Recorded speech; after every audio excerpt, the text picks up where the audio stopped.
شباب، كل سنة وانتم طيبين بمناسبة عيد الأضحى. هبدأ معاكم مراجعة علم النفس والاجتماع، وإن شاء الله هتكون مراجعة ممتازة جدا جدا. إن شاء الله هتعجبكم لو انتوا إن شاء الله يعني إن شاء الله اللي هو مذاكر إن شاء الله هيكون مذاكر كويس جدا، وهيكون مركز كويس جدا في الامتحان، وهتكون المراجعة دي تفيده جدا جدا في الامتحان. تاني حاجة، حتى اللي هو ضايع في المادة أو اللي هو يعني ما شافش أي حاجة من أول ما دخل ثانوية عامة مثلا، إن شاء الله هتفيده كويس جدا، وإن شاء الله هيحل فيها كويس جدا. لأن المراجعة ديت عبارة عن إيه؟ أنا بجيب لك كل فصل هيجي منه كام سؤال. ده أولا. الأسئلة هتيجي عاملة إزاي؟ ثالثا، أنا بحط لك المفاتيح بتاعت كل درس وتختار إيه لما يجي لك إيه إن شاء الله. تالت حاجة، كمان بجيب لك امتحانات، أسئلة الامتحانات بتاعت الثانوية كلها، خلاص، التجريبي والدور الأول والدور التاني كلها بنحلها مع بعض، وكل سؤال هنفهمه هو ليه الإجابة ديت اخترناها. تمام؟ طيب ركزوا معايا، وإن شاء الله هتكون كل حاجة سهلة، وإن شاء الله هتحلوا زي الفل بإذن الله. طيب تعالوا نبدأ الأول بالوحدة الأولى، اسمها علم النفس المعرفي. هيجي منها 11 سؤال. الوحدة ديت عبارة عن 3 فصول: الذكاءات المتعددة ومنها 3 أسئلة، النظريات مبادئ نظرية التعلم ودي منها 4 أسئلة، والفصل التالت اسمه مبادئ التعلم وأسس الاستذكار الفعال، وده هيجي منه 4 أسئلة. تمام، يبقى كده كام؟ 11 سؤال. الأسئلة هنا غالبا عبارة عن إيه؟ يا إما موقف، يعني موقف يقول لك معلم عمل كذا، راجل مش عارف عمل إيه، ده بيشير لإيه، يبقى ده موقف. عبارة أو مقولة عادية ويقول لك ده بيشير لإيه، وده بيبقى إيه؟ تختار انت عادي جدا. خلاص. طيب احنا هنا هنحل الاسئله وهنعرف كل سؤال اخترنا الاجابه بتاعته ليه. طب بالنسبه للمقال يا مستر، المقال ده سهل جدا، هو زي الاختيار عادي جدا، مع عباره مقوله موقف. خلاص، بس بدل ما اجيب لك الاختيارات انا بقول لك اكتشف كذا، اعرض كذا، ده ايه، وهات مثال عليه، او اكتب فيه مثلا سطرين بس. خلاص شكرا. ده ايه؟ ده المقال. وان شاء الله يعني هو اخره سؤالين 3، وان شاء الله اخره سؤالين. طيب تعال نشوف الفصل الأول اسمه إيه؟ الذكاءات المتعددة، وده هيجي منه 3 أسئلة. إيه فصل الذكاءات المتعددة ده؟ كل الفكرة إن في عالم نفس اسمه جاردنر بيقول إن مفيش حاجة اسمها ده ذكي وده غبي. خلاص؟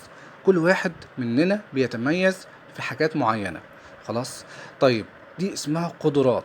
يعني ممكن واحد ما يكونش مثلا ذكي وإنه بيفهم الناس وبيعرف يتعامل مع الناس، بس هو عنده ذكاء في حتة تانية، عنده قدرة موهبة في حتة تانية، إن هو بيعرف يلعب كورة مثلا.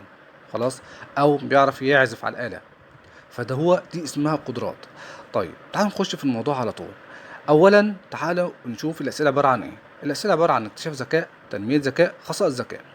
اكتشاف الذكاء بجيب لك موقف، بجيب لك مقوله، وبقول لك ده بيعبر عن ذكائي بالظبط، انت بتختار الذكاء. تنميه ذكاء برضه موقف بيدل على تنميه ذكاء معين، او مقوله بتدل على تنميه ذكاء معين، او استراتيجيه او اسلوب ايا كان يعني لتنميه ذكاء معين، وانت برضه بتختار ده الذكاء ايه. او بجيب لك الموقف ده وبقول لك الموقف ده بينمي ذكاء كذا، يعني هو بيقول لك الذكاء نفسه.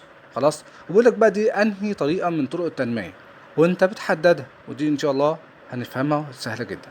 خصائص الذكاء برضو موقف انت بتختار الذكاء، او غالبا انت بتختار خاصيه من خصائص الايه، الذكاء. تمام. طيب تعالوا نشوف مفاتيح الذكاءات. اول حاجه الذكاء اللغوي، ده بيتكلم عن ايه؟ ده الذكاء اللغوي ده الشخص اللي عنده قدره على الحفظ وقدره على الرغبه في السماع، يسمع. تمام.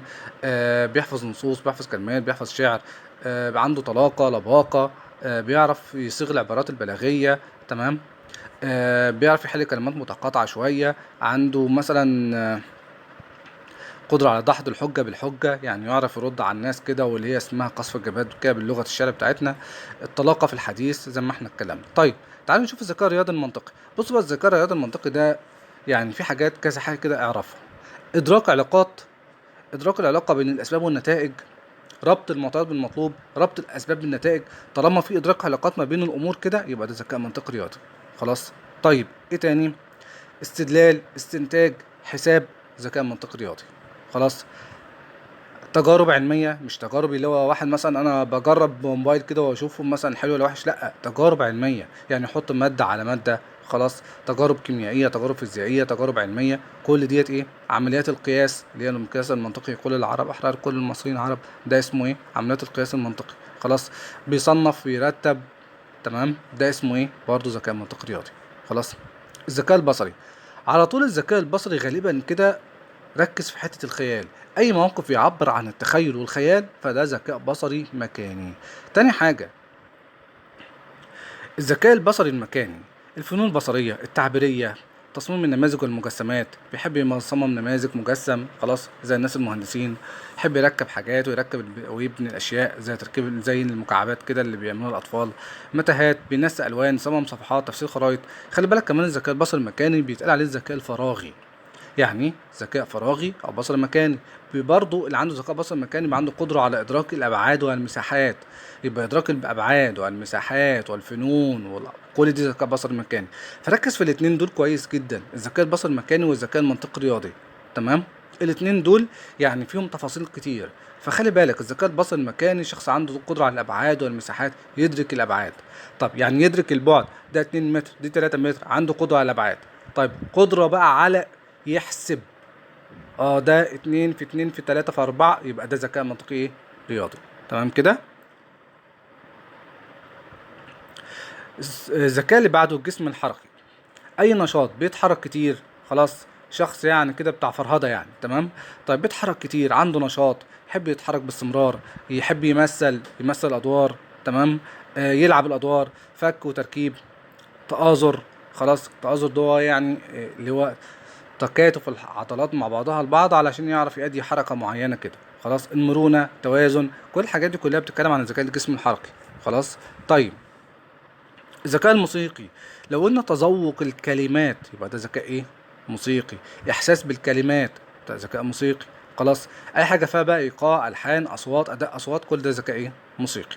الذكاء الشخصي، والذكاء الشخصي برضه فيه تفاصيل كتير. برضه الذكاء الشخصي ابدأ آراء محددة تختلف عن الغير، يبقى ده ايه؟ ذكاء شخصي، عنده وعي بذاته. الذكاء الشخصي ده الشخص اللي عنده وعي بذاته، فاهم امكانياته، فاهم قدراته، عايز يفهم ذاته، عايز يفهم قدراته وامكانياته، عايز يفهم هو شاطر في ايه، مش كويس في ايه، ايه مميزاته وايه عيوبه. كل ده ذكاء شخصي. اي حاجه بتتكلم عن الذات، مفهوم الذات، تنميه، تطور، حاجه بتتكلم مثلا عن التحدي والعقبات والتغلب على الفشل والتغلب على الاحباطات، كل ده ذكاء ايه؟ شخصي. تمام كده. طيب قدرة على اتخاذ قرار، وعي بالذات، تأمل، يحب يمارس أنشطة فردية، يحب يتأمل، ده كل ده ذكاء شخصي، غالبا بيبقى موجود عند الفلاسفة يعني. الذكاء الاجتماعي، إحساس بمشاعر الآخرين، بقى يتكلم مع الناس، يتواصل مع الناس، يفهم الناس. تمام. يفهم تعبيراتهم، يفهم ألفاظهم، يفهم لغة الجسد بتاعتهم، يعرف يجذب الناس، بيعرف يقود الناس، كل ده ذكاء إيه؟ اجتماعي.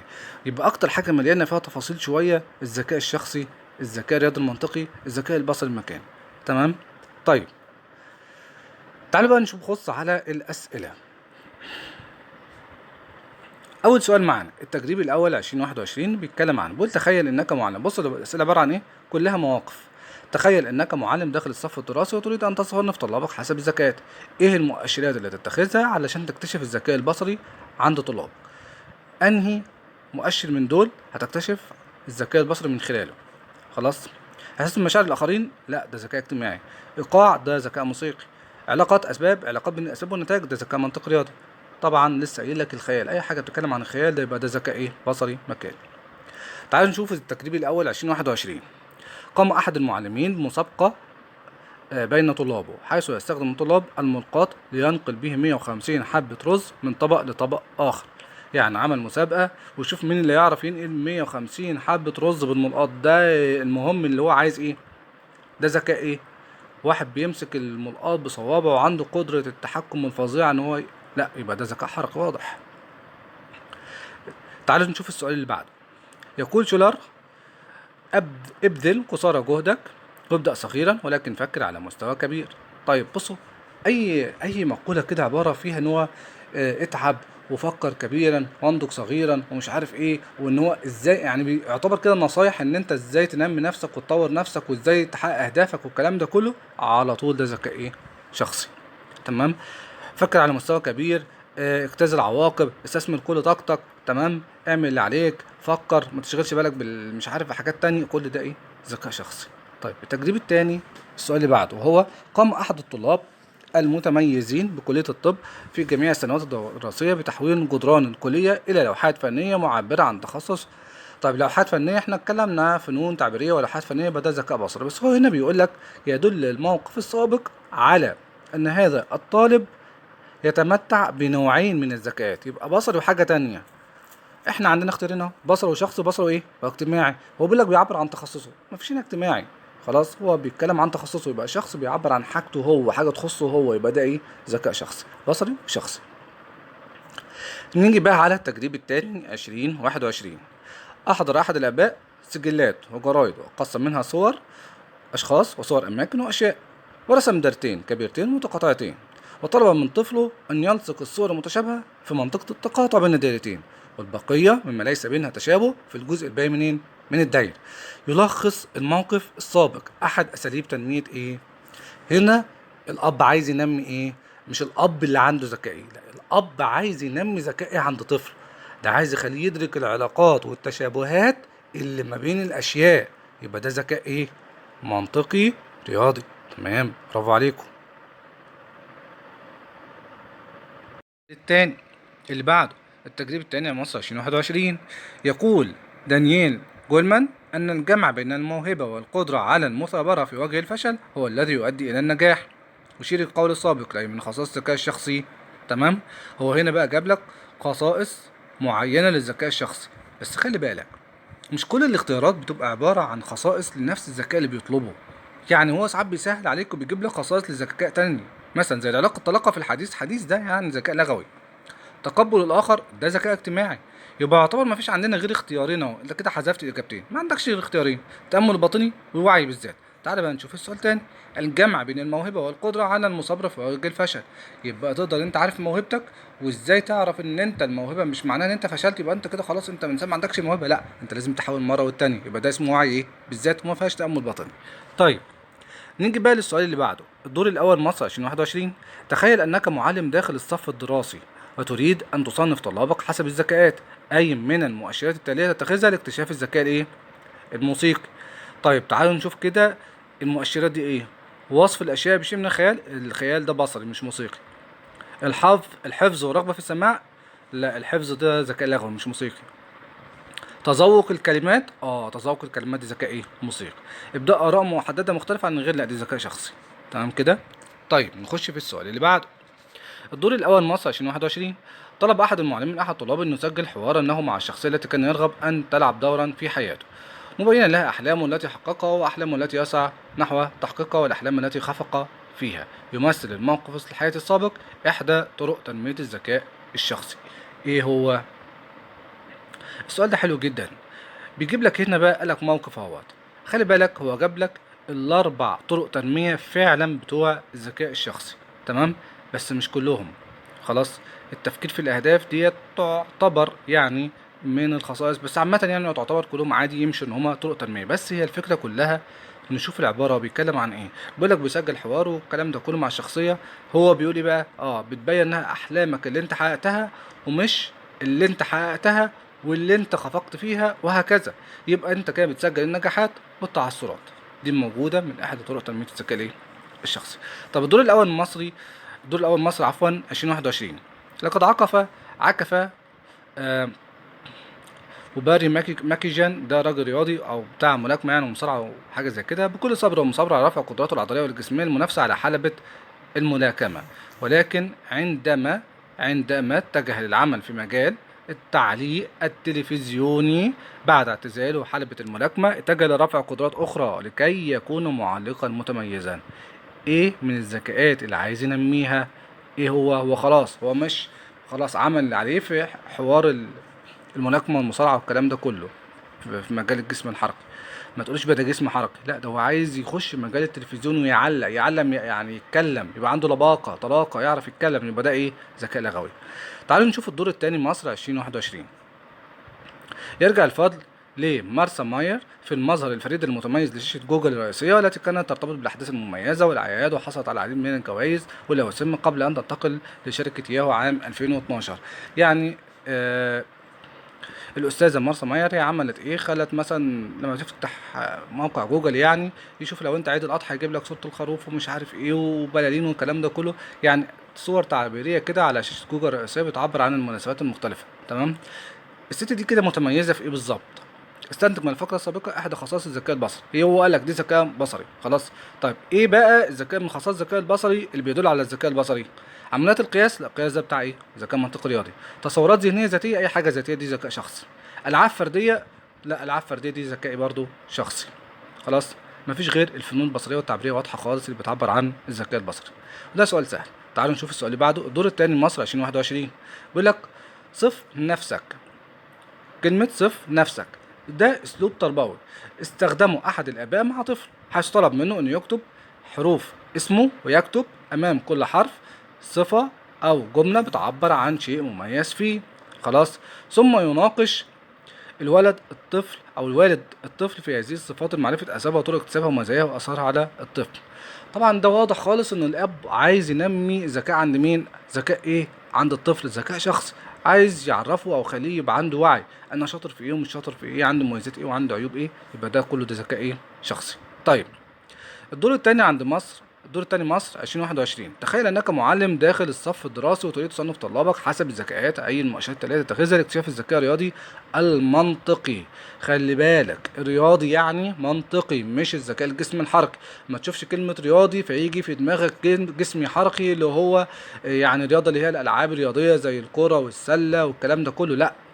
رياضي منطقي، رياضي منطقي، رياضي رياضيات منطقي حساب. تمام. طيب وقلنا الذكاء المنطقي الرياضي بيتميز بإيه؟ بمعرفة العلاقات بين الأسباب والنتائج أو الأسباب والمسببات، إدراك علاقات. يبقى ده إيه؟ ذكاء منطقي رياضي. طب الاختيارات أصلا الحفظ، رغبة في الاستماع، ده ذكاء إيه؟ ده ذكاء لغوي. تعامل مع آخرين ذكاء اجتماعي. استثمار وقته، بيحب العمل بإيديه، يبقى ده ذكاء إيه؟ حركي. طيب تعالوا نشوف امتحان الدور الاول مصر 2022. بيقول لك طلب معلم الجغرافيا من احد تلاميذه ان يمثل الجسم خريطه مصر، وطلب منهم تحديد مجرى النيل وموقع العاصمه اذا كانت الرأس تمثل شمال الدوله. هو الفكره كلها بره بيقول له مثلا بص انا عايزك تعتبر ان الجسم ده عباره عن خريطه مصر، لو كان بقى العاصمه هي راس الدوله. يعني ديت الطالب بيخلي الطالب يتخيل ان الجسم عامل زي خريطه، وطالما حاجه بتتكلم عن الخيال يبقى ده ذكاء ايه بصري. الدور الاول مصر 2022. تعالوا نشوف اللي بعده. يتميز احد الطلاب بقراءه الكتب العلميه. طالما بيقرا كتب علميه وتجارب علميه اي حاجه علميه ده يبقى ذكاء ايه منطقي رياضي. رياضي برافو عليكم. طيب تعالوا نشوف الدور الاول مصر 2022. الحكيم اليوناني سقراط بيقول في منهجه المعلم لازم يبدا بطرح سؤال طلابه عن وجهات نظرهم حول قضيه معينه بهدف الكشف عن افكارهم الصائبه والخاطئه، ويتبادل الطلاب ارائهم مع بعضهم البعض الى ان يتوصلوا الى اراء منطقيه حول القضيه. طيب هنا كده سقراط يعني الاستراتيجيه بتاعت سقراط ديت بيبقى الغرض منها انه هو ينمي ذكاء ايه. خلاص. عامة مقترحات تنمية الذكاء الرياضي، هو قال لك بس انهي واحدة الاستراتيجية ديت بتعبر عن انهي مقترح لتنمية الذكاء المنطقي الرياضي. طيب هو هنا بيقول لك ان هما يشوفوا وجهات نظرهم الصائبة والخاطئة، وهو صائب في ايه وخاطئ في ايه، او انا وجهة نظري دي صائبة ليه، وجهة نظري دي خاطئة ليه، والله انا عندي سبب في وجهة نظر ديت علشان كذا كذا، لا انت وجهة نظر خاطئة عشان كذا كذا كذا. طيب حته وجهات النظر دي دايما بتبقى مبنيه، اي وجهات النظر عامه والمناقشات بتبقى مبنيه على فكره الاقناع، وفكره الاقناع بتبقى مبنيه على ان انا بوضح الاسباب والنتائج او الاسباب والمعطيات اللي بتأيد وجهه نظري او بتخليني اقول وجهه نظري. وطالما اتكلمنا عن الاسباب يبقى بنتكلم عن ربط المعطيات بالمطلوب، هي ديت الاجابه الصح. طيب حتى الاختيارات اصلا قايمه على الاستبعاد. التصنيف مفيش هنا تصنيف، وجهات النظر دي مفيهاش تصنيف. استخدام حساب ما بنحسبش حاجه هنا في الموقف ده. عمليات حسابيه برضه ما بنحسبش حاجه. تعال نشوف الدور الثاني مصر 2022. طلب احد المعلمين من طلابه اداء صوت امواج، بيأدي صوت امواج بيقلد اصوات، يبقى ده على طول من غير ما تكمل ده ذكاء ايه موسيقي. بس برضه لازم تكمل العباره، لا يكون في حاجه كده ولا كده. يمثل الموقف التربوي السابق احدى تطبيقات الذكاء، يبقى ده ذكاء الموسيقي. خلاص. الدور الثاني مصر 2022 بيقول ان كده احد الطلاب لا يرغب الجلوس لوقت طويل لانه يحب النشاط بشكل دائم ويحب يتحرك. نشاط ويحب يتحرك، ده شخص عايز يتحرك ويروح يجي بتاع فرهده، ده ايه ذكاء ايه واضح جسمي حركي. عايز يتحرك كتير. خلاص. طيب تقول لي يا استاذ طب ما كاتب اهو تجريب الاشياء. ايوه تجريب، عايز يجرب الحاجات، يشوف ده ايه وده ايه ويفك ويركب. خلاص. طيب يبقى ده ذكاء ايه؟ جسمي حركي. طيب الدور الثاني مصر 2022، استراتيجيه الرموز المرسومه استخدامها معلم اللغه العربيه في ترجمه فكره حروف العله برجل مريض يضع يده على بطنه كمساعدة الطلاب في تذكر المفهوم واسترجاعه بسرعة لدى طلابه. تلخص هذه الاستراتيجية إحدى مقترحات تنمية الذكاء البصري، وهو إيه؟ تركيب بناء الأشياء، ولا تصميم نماذج المجسمات، ولا حل الألغاز، ولا حل المتاهات.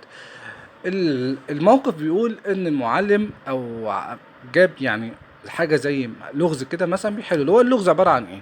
هو بيجيب مثلا صورة لراجل بيحط إيده على بطنه، يبقى ده إيه؟ مريض. طب حط ايده مثلا على راسه ومغمض عينيه، يبقى ده ايه؟ بينام او عاوز ينام. يبقى هي ده عباره عن ايه؟ حل الغاز. دي اسمها لغز، وبيكتشف اللغز او بيكتشف اللغز ده عباره عن ايه. تمام. فديت عشان ينمي الذكاء البصري، ديت طريقه حل الالغاز. واضحه. تركيبه بناء، مفيش هنا تركيبه بناء. تصميم نماذج، مفيش هنا نموذج. حل متاهات، مفيش هنا متاهه.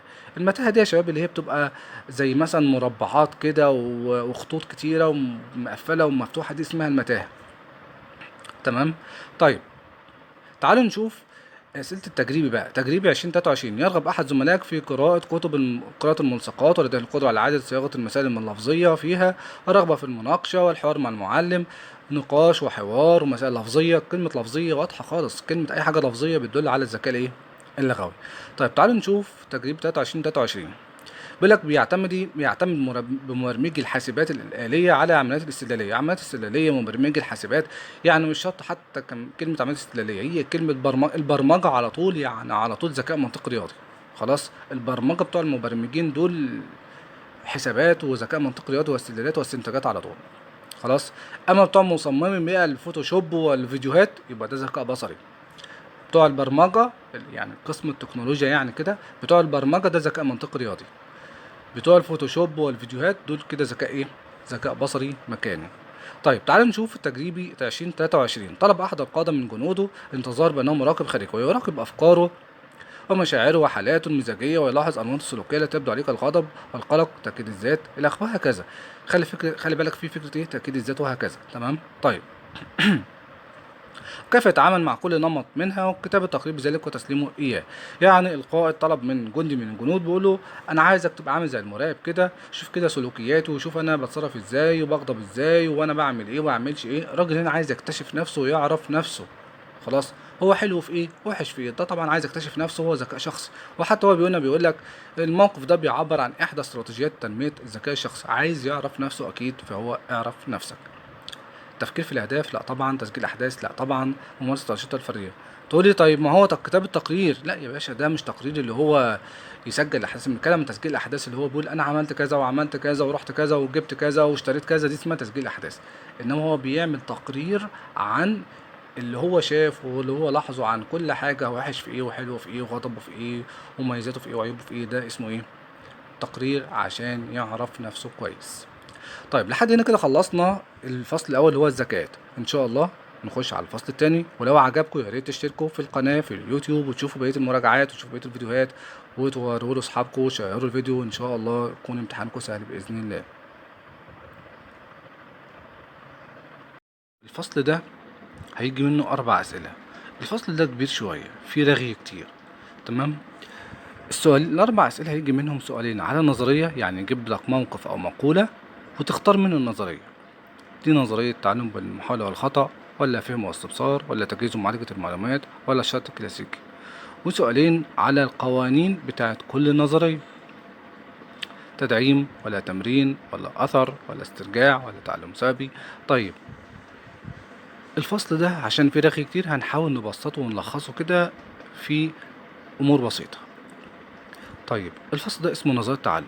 نظريات بتتكلم عن ازاي بيتم التعلم، احنا بنتعلم ازاي، او العيل الصغير بيتعلم ازاي، او اي شاب بيتعلم ازاي، او اي طالب بيتعلم ازاي، او عامة احنا بنتعلم ازاي. في عندنا 4 نظريات.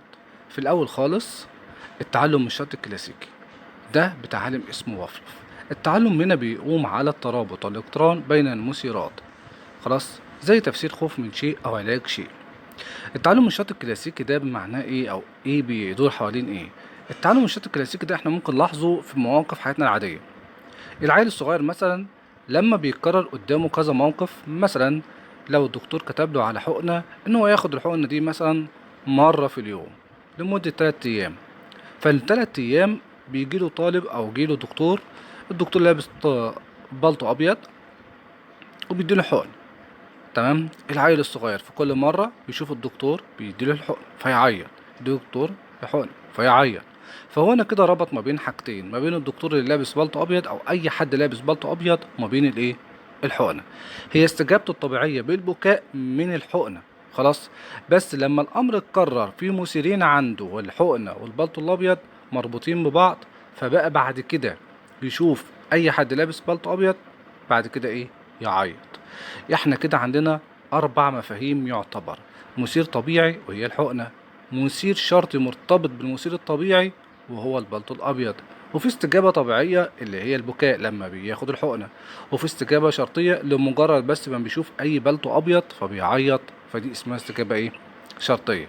ده اسمه تعلم إيه، شرطي كلاسيك. بنتعلم استجابات معينة لمجرد إن في مثيرات مرتبطة ببعض أو مثيرين مرتبطين ببعض، مثير طبيعي ومثير شرطي. ده كده التعلم الشرطي. التعلم بالمحاولة والخطأ بتعلم اسمه ايه، ثورندايك.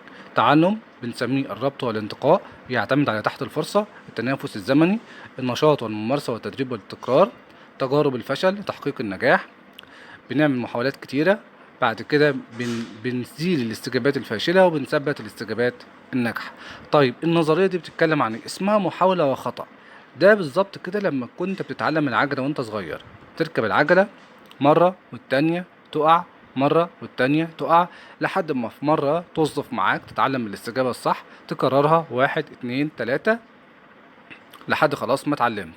هنا التعلم هنا اساسه بيقوم على التمرين او التكرار، بس بشرط ان التمرين ده او التكرار ده في الاخر بيؤدي الاستجابة الصح. ما انا مش كل مرة هكرر استجابة هي استجابة غلط، لا، لازم هتكون في استجابة صح وبعد اكررها لحد ما بتثبت معايا. تمام. عشان كده النظرية ديت بيبقى لها 3 قوانين: التمرين يعني نكرر الاستجابة، تمام، والاثر يعني الاستجابة اللي انا عملتها استجابة صح بتؤدي لتحقيق الهدف، تمام، عشان كده بقدر اكررها. والتالت قانون هو اسمه الاستعداد، ان انا عندي رغبة وميل واستعداد للتعلم اصلا، تمام. طيب النظرية التالتة بعد كده اسمها التعلم بالفهم والاستبصار، ودي من مفاتيحها لو اتكلمنا عن حاجة الجشتلت، اسمها الجشتلت. علمائها 3 علماء: كوفكا وكوهلر وفرتهايم. التعلم هنا بيعتمد على الفهم وإدراك علاقات، مفيش هنا تكرار، مفيش هنا ارتباط ما بين مثيرين، أنا هنا بشغل دماغي، أنا هنا بفهم، أنا هنا بحاول أربط بين عناصر الموقف اللي أنا فيه عشان أوصل لحل بدماغي أنا، من إبداع أنا، من تفكيري أنا. عشان كده بنقول النظريه ديت اي حاجه بتتكلم عن الادراك الكلي، الكل المتكامل، ادراك السياق، ادراك العلاقات، كل ده فهم واستبصار.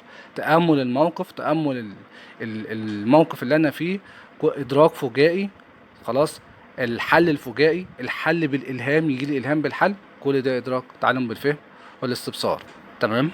طيب وده زي كده مثلا لما بتكون الدنيا مطره والارض مبلوله طينه، وانت عايز تخش البيت فانت مش عارف تخش البيت، فانت قعدت تفكر كده ورحت مره واحده جالك الحل، جبت طوبتين على خشبتين ورحت حاططهم على الارض ومعدي.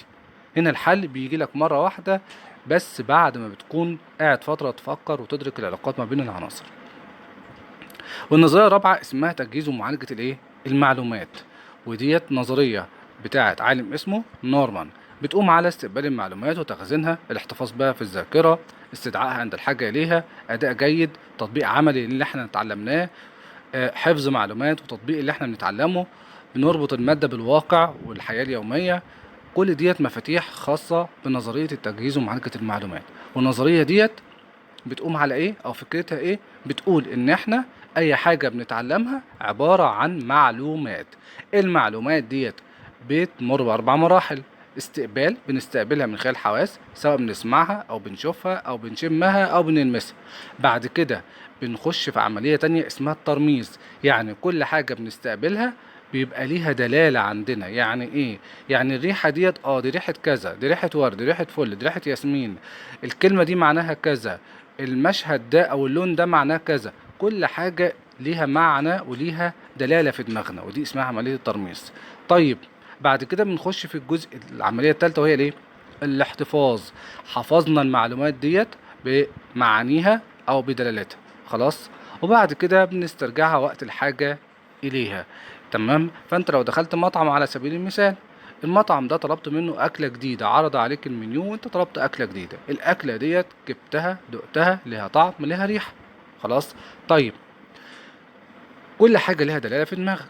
جيت بعد كده مرة تانية تروح المطعم، هتبدأ تسترجع كل حاجة وتقوله أنا عايز الأكلة اللي أنا كنت طلبتها اللي ريحتها كذا ولونها كذا وطعمها كذا. هنا بنسميها العملية استرجاع للمعلومات. يبقى في 4 عمليات أهوت إحنا اتكلمنا عنهم، وهما استقبال المعلومات من خلال الحواس، ترميز يعني أعرف كل معلومة لها دلالة أو معنى معين، احتفاظ بحفظها في الذاكرة، وبعد كده بسترجعها وقت الحاجة إليها. ده كده يعني شرح بسيط أو تلخيص بسيط لل4 نظريات. كل نظرية وليها القوانين بتاعتها. قوانين التعلم في نظرية تعلم الشرط، كل نظرية بقى نشوف القوانين بتاعتها، من كل نظرية نشوف هي بتبقى عاملة ازاي. قوانين التعلم في الشرط الكلاسيكي بتبقى عاملة ازاي؟ أول حاجة عندنا قانون اسمه التدعيم والانطفاء والاسترجاع التلقائي. دول 3 قوانين. التدعيم بمعنى ان انا كل ما المثير الطبيعي يرتبط بالمثير الشرطي، خلاص، بيتقوى الاستجابة الشرطية. يعني الاستجابة الشرطية تطلع امتى؟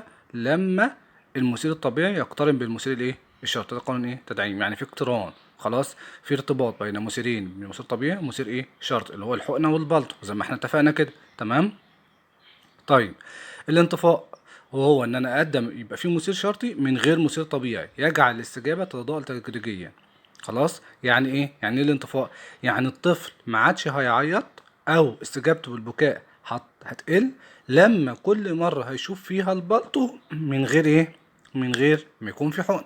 يعني احنا عايزين نخليه مثلا خلاص، يعني ما يخافش والكلام ده كله، هنقول اهو الدكتور لابس بالطو اهو بس مفيش حقن، الدكتور بالطو اهو مفيش حقن. خلاص، يبقى احنا بنفصل ما بين ده وما بين ده، وبالتالي الاستجابه هتقل لحد ما تنطفي خالص. فده يبقى اسمه ايه؟ انطفاء. طيب، القانون اللي بعده اسمه ايه؟ استرجاع تلقائي. بعد حدوث الانطفاء خلاص الطفل ما عادش بيعيط لما بيشوف البلطو الابيض، بس بعد فتره من حدوث الانطفاء ممكن يعني بعد مثلا اسبوعين 3 كده ممكن مره واحده تلاقي الطفل ايه؟ لما يشوف البلطو الابيض يعيط. يعني ممكن الاستجابه الشرطيه ترجع تاني، ولكن مش هتبقى بنفس القوه وبنفس الايه القوه كما كانت سابقا. تمام.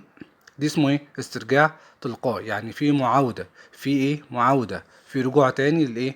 للاستجابه الشرطيه. طيب، احنا كده عندنا في 4 مفاهيم خاصة بالنظرية ديت: مثير طبيعي، مثير محايد، مثير شرطي، مثير استجابة طبيعية، استجابة ايه؟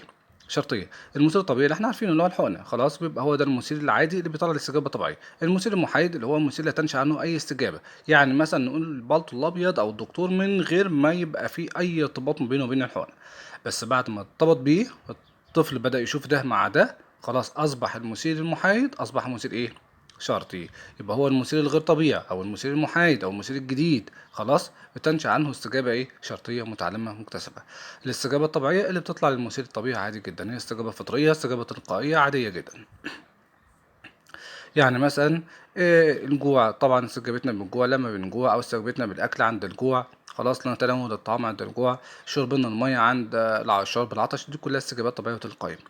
استجابة شرطية بقى لما هي استجابة تطلع للمثير اللي هو الغير أصلي أو الغير طبيعي المرتبط بمثير طبيعي. تمام كده؟ خلاص؟ طيب، زي كده استجابة الطفل بالبكاء لما بيشوف البلطو الأبيض، طبعا دي اسمها استجابة شرطية. كده عرفنا قوانين إيه؟ تعلم الشرط. تعالوا نشوف بقى قوانين المحاولة والخطأ. احنا قلنا المحاولة والخطأ اللي هو ان احنا التكرار يعلم الايه؟ الشطار. وانت بتعلم العجلة تركب كذا مرة كذا مرة لحد ما ايه؟ تتعلم الاستجابة الصح. وقلتها لها 3 قوانين: الأثر، التمرين، الاستعداد. الأثر هنا المثير أو الاستجابة، خلاص، بيبقى بعدها مكافأة. زي كده في سؤال جه السنة اللي فاتت إن الأم خلت الطفل علشان يرتب أوضته مش عارف إيه، قالت له رتب أوضتك الأول بعد كده قوم شاهد التلفزيون. خلاص. خلي بالك بقى في فرق ما بين الأثر والتدعيم. في فرق من الأثر والإيه والتدعيم. التدعيم بيبقى فيه معزز أو المكافأة قبل الاستجابة، زي لما يكون في التجربة بتاعت بافلوف بتاعت الكلب والجرس والطعام. التجربة كان بافلوف بيعمل ايه؟ بيضرب الجرس قبل ما يدخل الايه؟ الطعام. خلاص كده. فكان الطعام قبل مع الجرس، تمام كده، يضرب الجرس اول وبعد كده ايه الطعام، بس ده قبل ما يحصل ايه الاستجابه، تمام، قبل ما يحصل استجابه. فكانت استجابه الكلب افراز اللعاب بعد، يعني قبل حتى ما يتقدم الطعام، كمان بيسمع قبل ما يسمع، يعني بقى لما بيسمع صوت الجرس وقبل ما يتقدم الطعام بتلاقي الايه الكلب افرز اللعاب. خلاص، زي الطفل كده لما بيبكي بس اول ما بيشوف البلطو، يعني لسه حتى ما طلعناش الحقنه بس بيبكي اول ما يشوف الايه البلطو. يعني سواء كده او كده استجابه يعني مرغوبه او غير مرغوبه، ايا كانت الاستجابه، احنا بنتكلم ان الاستجابه بتطلع قبل ما بيطلع المعزز او الحاجه المكافاه يعني. خلاص، انما الاثر لا، المكافاه تبقى بعد الاستجابه، زي ما بنقول للطفل ايه، طيب اغسل سنانك الاول وبعد كده نشوف التلفزيون، كل الاول وبعد كده مثلا نروح نلعب بالعجله. خلاص، يبقى لما تكون المعزز او المكافاه بعد الاستجابه ده يبقى ايه اثر محاوله وخطا، تمام كده. يبقى مثير تعقب الاستجابه فيعطي الفرد بعدها مكافاه او تعزيز تجعله يشعر برضا وارتياح فيجعله يحرص على تكرار الاستجابه باستمرار. طيب زي سماح الام لطفلها مشاهده التلفزيون بعد ان يقوم بترتيب ايه غرفته. طب التمرين، طبعا اي حاجه بتدل على التمرين زي التكرار والممارسه والتدريب، كل ده بيتكلم عن التمرين. طيب وله نوعين، الاستعمال اللي هو التكرار والاهمال ما بكررش. طيب هنا كده بنتكلم عن السؤال القانون الثالث هو الاستعداد والتهيؤ، اللي هو بيبقى قبل الفعل، ان انت عندك ميل ورغبة واستعداد للتعلم اصلا، خلاص مفيش اجبار مفيش ضغط، خلاص كده. طيب، او بنتكلم عن وصف الاسس الفسيولوجيه لقانون الاثر. قانون الاثر بيتكلم عن الشعور بالرضا والارتياح، خلي بالك برضه ان في حاجه بتتكلم، لو شفناها يبقى احنا بنتكلم عن الاثر، لو اتكلمنا عن الشعور بالسعاده الشعور بالرضا والشعور بالارتياح، اي حاجه فيها شعور وارتياح وسعاده والكلام ده كله يبقى ده كله بيتكلم عن الايه عن الاثر. طيب لو احنا بقى بنتكلم عن الاستعداد، هنفرق ازاي الاستعداد ده الميل او الرغبة، السبب اللي خلاك تشعر بالرضا والارتياح، السبب اللي خلاك تنبسط، تمام. طيب بيبقى عبارة عن ايه، ميل رغبة هدف آه دافع. خلاص. طيب او وصف الاسس الفسيولوجيه لقانون الاثر، تمام. طيب لو اتكلمنا عن الجهاز العصبي والوحدات والوساطات العصبيه، كل الحاجات ديت هي ديت بنسميها استعدادات فسيولوجيه، هي ديت اللي بتخليك تشعر بالرضا والارتياح. خلاص، زي مثلا مش عارف يعني مثلا لو قلنا ان الطفل مثلا او البنت لما بتاكل الشوكولاته بتحس بالانبساط والسعاده، يبقى ده قانون ايه اثر. خلاص، انما لو قلت مثلا لما بتاكل الشوكولاته بتساعد على افراز هرمون الدوبامين اللي بيخلي الفرد يشعر بالسعاده، يبقى ده قانون ايه استعداد، لان بوضح لك الاسس والمعلومات الفسيولوجيه اللي خلت الشعور ده يطلع. كده وضحت الايه الفرق شويه. طيب تعالوا نشوف قوانين تجهيز ومعالجه المعلومات. خلي بالك الفهم والاستبصار كده ما فيهاش قوانين، يبقى احنا كده عندنا 3 نظريات بس فيها ايه قوانين. الشرط الكلاسيكي 3 قوانين، تدعيم انطفاء استرجاع. المحاولة والخطأ فيها 3 قوانين، أثر تمرين استعداد. التجهيز ومعالجة المعلومات فيها 3 قوانين، علاقة سببية تعلم سببي تغذية ايه رجعة معلوماتية.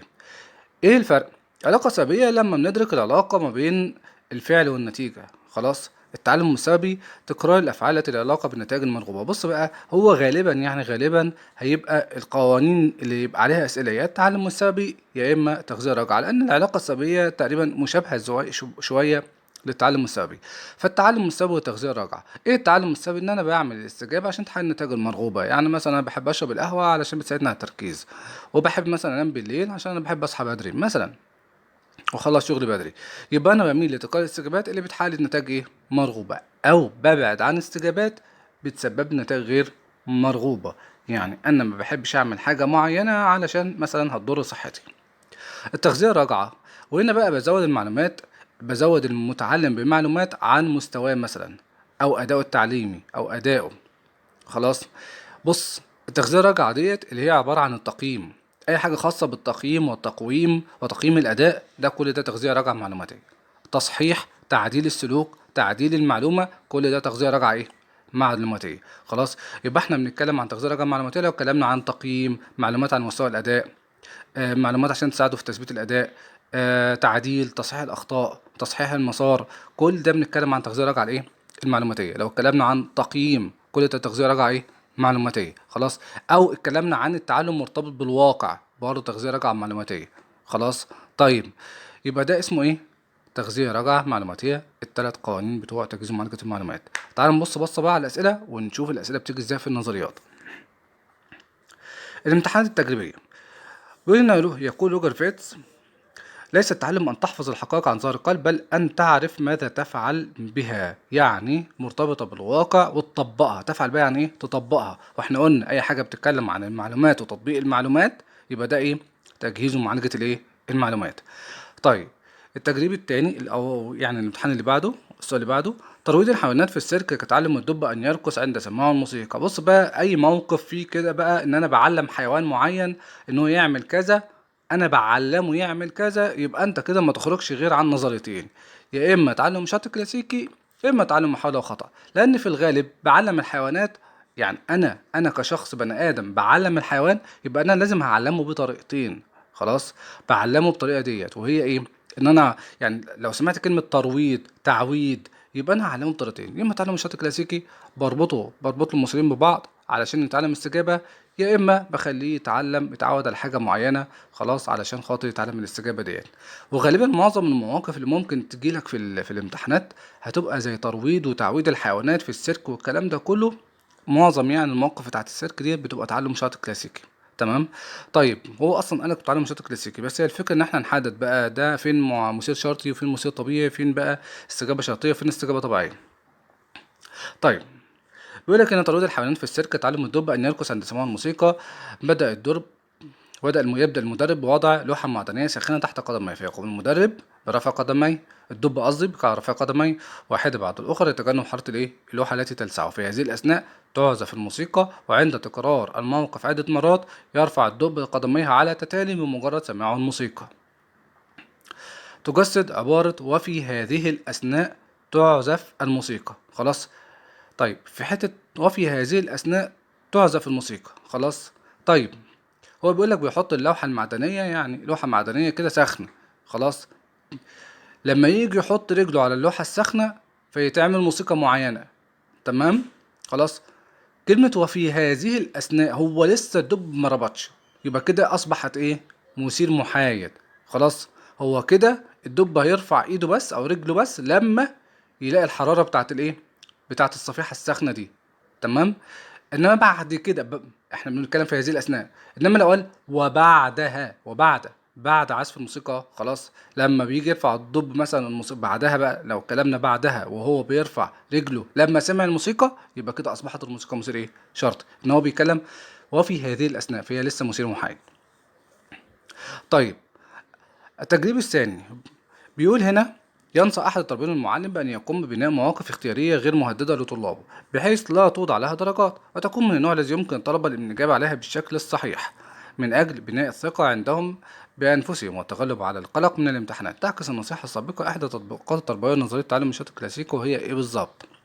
تعلم القراءة للأطفال. لا، هنا ما بيعلمهمش القراءة. طيب تعديل الاستجابات الغير مرغوبة. آه ممكن، بس تعالوا نشوف. طيب تكوين اتجاهات موجبة. ممكن. احلال نماذج شرطية. لا، مفيش هنا بيعمل نموذج شرطي، هو كل الحكاية بس يعني احلال نماذج شرطية ان هو عايز يربط ما بين حاجة وحاجة. خلاص، هنا ما ربطش ما بين حاجة وحاجة، هي كل الفكرة ان هو بيعمل ايه؟ مش عايز يحط لهم درجات. خلاص. يعني هنا كده ما احللش، هو يعتبر هنا كده بيطفي نموذج شرطي. يعني معظم الطلبه بتخاف منين؟ من الدرجات، يقول لك لا اجيب درجه وحشه، فقال لك انا مش هحط درجات. يعني هنا بيعمل ايه؟ اطفاء نماذج شرطيه ما بين الدرجات وما بين الايه؟ الامتحانات. فيعتبر هنا ما فيش هنا احلال، هنا في اطفاء. بس ما فيش هنا اطفاء، هو قال لك ايه؟ قال لك تعديل استجابات ولا تكون اتجاهات. خلاص. هنا بقى مش تعديل استجابات، لان هنا ما قالش مثلا ان هو عايز آه يغير مشاعر الخوف ولقاهم بيخافوا فعايز يعدل مشاعر الخوف. لا، هو ما قالش معاذ ان هو عاوز يعدل مشاعر الخوف. هو قال بس الفكره كلها ان هم يتغلبوا على حته الثقه، ويبقى عندهم ثقه، هم بايه؟ بيحلوا الامتحانات. فهو بس عايز يكون اتجاهات موجبه نحو الامتحانات. خلاص. الامتحانات ديت مش حاجه كويسه وحاجه بس عشان تقييمنا، فهو عايز يكون اتجاهات ايه؟ موجبه. تمام كده. طيب تعالوا نشوف السؤال اللي بعده: الطالب الذي آه، خطه سيء إذا تدرب على الكتابة في كراسة الخط بشكل صحيح على كل درس يصبح خطه جميل فيما بعد. يعكس الموقف السابق إحدى قوانين نظرية التعلم، وهو قانون إيه بالظبط؟ تمام. طيب أثر ولا استعداد ولا إهمال ولا استعمال. الطالب إذا الذي خط صواب إذا تدرب تدريب في تكرار يبقى استعمال. تمام. طيب السؤال سهل وواضح. السؤال اللي بعده بيقول قال جابر عبد الحميد وآخرون إذا كنت تقوم بتكوين صورة جزئيات من جزئيات صغيرة وبعد عدة محاولات قد تدرك فجأة القطعة. أهو تكوين صورة كلية من جزئيات، يبقى ده طبعا واضحة خالص إن هي نظرية تعلم بالفهم والاستبصار. طيب السؤال اللي بعده اللي هو دور أول مصر 2021 يذكر أحد المتخصصين التربويين أن ربط المادة التعليمية بواقع التلميذ وحياته اليومية، تمام، من جهة وبالسياق العام للمعنى من جهة أخرى، كما هو الحال بالنسبة للأحداث التاريخية إذا تم تصميمها في صورة مشكلات مما يساعدهم على التعلم الجيد. يعكس القول السابق الدور التربوي لإحدى نظريات التعلم، وهي نظرية إيه؟ هنا ممكن تقولي إذا تجهيز معالجة المعلومات يا أستاذ أو يا مستر عشان خاطر ربطها بالواقع. هقول له هقول لك انت عندك حق، بس هو قالك ايه؟ تصميمها في صورة مشكلات، يعني هو هيحل المشكلة دي من عنده. يبقى خلي بالك لما يجيب لك المعلومة وقالك في صورة مشكلات وان انا بطلب من التلميذ ان هو حل المشكلات ديت، يبقى هو كده هيشغل عملية ادراك الفهم وادراك العلاقات وان هو يحاول يوصل للحل بنفسه، فدي بتبقى ايه؟ فهم واستبصار. خلاص. طيب حتى كلمة السياق العام للمعنى يبقى احنا بنتكلم عن الفهم والايه؟ والاستبصار. طيب تعالى بقى نخش على الدور الأول مصر 2021. السؤال اللي بعده قال الدكتور محمد عبد القادر عبد الغفار صياد السمك الذي تيسر له مرة أن يصطاد كمية كبيرة من السمك في بقعة معينة في النيل، فإنه سيتردد على هذه البقعة مرات متعددة، ولكن إذا لم يحصل في هذه الزيارات المتكررة على نفس الكمية الأولى بل حصل على كميات صغيرة لا تذكر، فإن هذه الزيارات ستأخذ في تطاول، وبعد فترة من الزمن يميل الصياد إلى العودة مرة أخرى. حتة العودة جت أهي، يبقى دي أنهي قانون؟ استرجاع تلقائي. تمام. طيب السؤال اللي بعده بيقول قال الدكتور محمد بن شيبان العمري في يوم ربيع جميل اصطحب أحد الآباء طفله في نزهة، وهناك مد الطفل يده لتلمس زهرة البنفسج، وقد تصادف في نفس اللحظة وجود نحلة عليها فلدغته. وفي اليوم الثاني عادت الأم من عملها وهي تحمل باقة من زهور البنفسج، فلما الطفل شاف بس مجرد الزهرة اندفع في الصراخ. اندفع فين؟ في الصراخ لما شاف الزهرة. يبقى ده أنهي نظرية؟ تعلم شرطي كلاسيكي. برافو عليكم.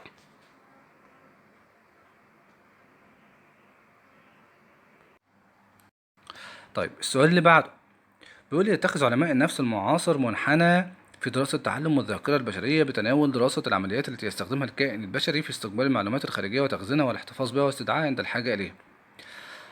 تخزين واستدعاء واحتفاظ واضحة خالص إن هي تجهيز ومعالجة الإيه؟ المعلومات. اتكلمنا عن استقبال وتخزين واحتفاظ فيها، واضحة خالص إن هي تجهيز ومعالجة المعلومات. السؤال اللي بعده بيقول يوجد طفل مندفع يسير في الطريق دون مبالاة بأخطار السيارات القادمة، ونحن نريد أن نقوي لديه استجابة تجنب أخطار الطريق، ولذلك فإننا نجذبه ليتوقف كلما هم بالانطلاق في الشارع. يعكس الموقف السابق أحد الموقف ده بيدل على أنهي قانون؟ إحنا كل ما يجي الطفل يندفع في الشارع فإحنا بنقول له لأ تعالى، كل ما الطفل يندفع يقول له لأ نوقفه. خلاص. فطالما إحنا بنوقفه خلاص بنوقف الاستجابة، بنعطل الاستجابة، يبقى ده انطفاء. خلاص مش بندعمها يعني. خلاص. عامة الموقف لو جالك مثلا ان هو في سلوك احنا بندعمه يبقى ده تدعيم، بس بشرط شوف بقى المعزز او التعزيزات قبل الاستجابة ولا بعد الاستجابة. لو قبل الاستجابة ده تدعيم، لو بعد الاستجابة يبقى ده ايه؟ اثر. خلاص. طيب لو احنا عايزين نخليه يبطل حاجة مثلا يبقى ده ايه؟ انطفاء. عايزين نوقف السلوك ده يبقى ده ايه؟ انطفاء. طيب الدور الثاني قال الدكتور انور الشرقاوي يلجأ وضع المقررات الدراسية وخاصة بالنسبة للأطفال إلى استخدام الصور والأشكال لكي يتم اشتراطها مباشرة مع معاني الكلمات. اشتراطها يعني ده تعلم شرطي. استنتج من القول السابق ما تشير إليه الصور والأشكال كأحد المفاهيم الأساسية في الموقف التعليمي عند بافلوف. هنا هيكون إيه؟ خلاص مثير طبيعي ولا مثير شرطي ولا استجابة شرطية ولا استجابة طبيعية. بص بقى، هو احنا عايزينه يتعلم قراية الكلمات بالصور. الطفل في الغالب بيحب ايه اصلا؟ بينجذب نحو الصور. خلاص. فالصور دي مثير ايه؟ طبيعي. تمام. مش شرطي. تمام. خلاص.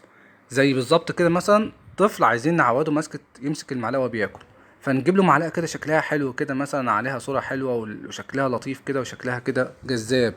تمام. هو هنا السلوك اللي انا عايز اعوده او السلوك المعلقه نفسها، انما الشكل هو المثير الطبيعي، الصوره هي المثير الطبيعي اللي هو بينجذب ليه. تمام.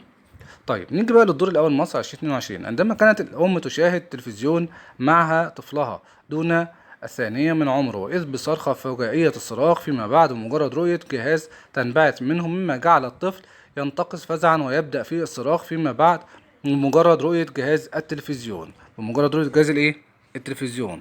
ركز كده معايا، ركز. تمام. بيقولك ايه؟ الأم شاهدت تلفزيون مع طفلها دون ثانية من عمره، إذا بصرخة فجائية الصراخ من بعد بمجرد رؤية جهاز تنبعث منه. تمام. ما جعل الطفل ينتفض فزعا ويبدأ في الصراخ من بعد مجرد رؤية الايه؟ جهاز التلفزيون. خلاص. طيب يعني الطفل شاف صرخة في التلفزيون، فمجرد ما بيشوف التلفزيون بقى ايه؟ بقى بيصرخ. يبقى ده شرط ايه؟ كلاسيكي، ربط ما بين حاجتين مع بعض. الدور الأول مصر 2022. مدارس النشاط تقوم برامجها على أنواع متباينة من النشاط، فنجد الطفل يعني أو يبني أشياء أو يمارس ممارسات في النشاط بيعملها يعني. خلاص. في مواد دراسية، ثم يعقب هذا مناقشات يشترك فيها التلاميذ اشتراكا عمليا، ثم مدارس النشاط. خلاص. تمثل مدارس النشاط أحد تطبيقات نظرية تعلم إيه؟ خلي بالك، بيقولك أحد تطبيقات كل نظرية يا شباب لها تطبيقات تربوية نقدر نستخدمها في إيه يعني. تمام. كلمة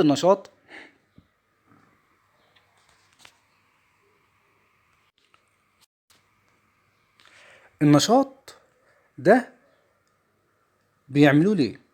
عشان احفز التلميذ، عشان كده اساسير الرغبة عنده، حببه يعني في التعليم. خلاص. طيب، طب وانا احفز الدافعية دي موجودة فين؟ في انهي نظرية؟ ديت بالنص في المحاولة والخطأ. من التطبيقات التربوية استثارة دافعية المتعلمين نحو التعلم من خلال جعل بيئة التعلم مثيرة وجذابة. طيب وما اخليها ازاي؟ عن طريق النشاطات اللي بيعملوها في المدرسة، رحلات بقى وحاجات معينة بيخلوهم يحبوا المدرسة. يبقى انا كده بطبق نظرية ايه؟ المحاولة والخطأ. تمام. طيب تعالوا نشوف السؤال اللي بعده. عندما تسمح بعض الامهات لطفلها مشاهدة التلفزيون بعد ان يقوم بترتيب غرفته، يشاهد التلفزيون بعد ان يقوم بترتيب، يبقى الاستجابة بعد الايه؟ قصد المحفز بعد الايه؟ بعد الاستجابة. يبقى ده قانون ايه؟ اثر. الدور الاول مصر 2022. طفل صغير في المرحله الابتدائيه كان بيخاف من الذهاب للمدرسه بسبب عدوان احد الاطفال الدائم له، وبعد ان تمت المصالحه بينه وبين الطفل المعتدي وكف الطفل الاخر عن الاعتداء عليه عن طريق معلمته، عاود الحضور للمدرسه واستمر حتى نهايه العام. خلي بالك، عاود للحضور للمدرسه، وبعد بداية العام الجديد عاود الطفل الخوف من الاعتداء عليه. خلاص بقى، هو كان خلاص الخوف قل، بس لما جت السنة الجديدة دخلت برضه رجع يخاف تاني. يبقى ده ايه؟ استرجاع تلقائي. طيب تعالوا نشوف الدور الثاني مصر 2022. بيقول يرى أحد علماء النفس أن معرفة الطالب من مساحة المستطيل يساعده على معرفة مساحة متوازي الأضلاع. تمام. عن طريق تحويله إلى مستطيل بإعادة تنظيمه. يبقى كده أدرك علاقة ما بين مساحة المستطيل هنا ومتوازي الأضلاع هنا. يبقى في هنا شغل دماغه، في إدراك علاقات، في فهم. يبقى ده فهمه إيه؟ واستبصار. خلاص كده. أي موقف أو أي عبارة بتتكلم عن إدراك علاقات، تشابهات، اختلافات، يبقى ده فهم إيه؟ واستبصار. طيب تعالوا نشوف السؤال اللي بعده. ظهور النجم العالمي محمد صلاح وهو يحمل موبايل ماركة معينة فيحدث اقتران. يبقى ده إيه؟ اقتران يعني تدعيم.